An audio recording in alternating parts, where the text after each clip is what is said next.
oi mo ver Isua in nei to e in chung qua in ta mem Mwana i chan thei na nang le i chung te chu chan dam na long ma troi lu twai ro Christian chung qua lal pa chen na te chu khoai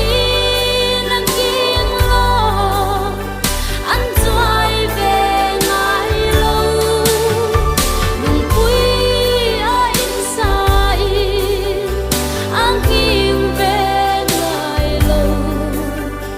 cha tuan in an him ren don ani Krista ron tan mai la thil dang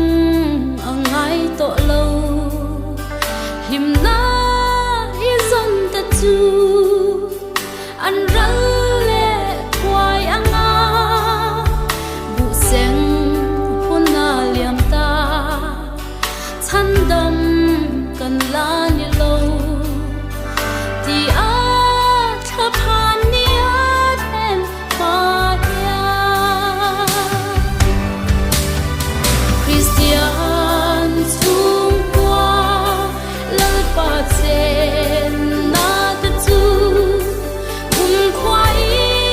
nang kin lo an twai ve ngai lo lung pui a in sai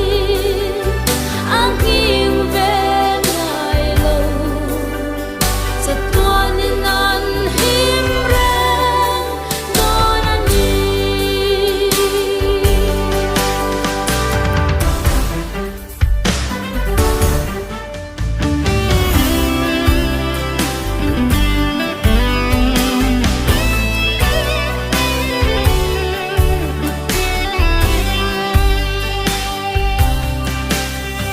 lal pa